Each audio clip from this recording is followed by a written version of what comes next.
भगवद्गीता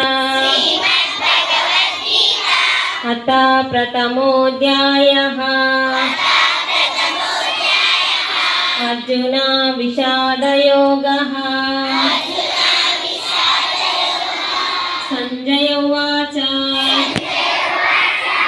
युधामान्योऽथ विक्रान्ता उत्तमौजा च वीर्यवान्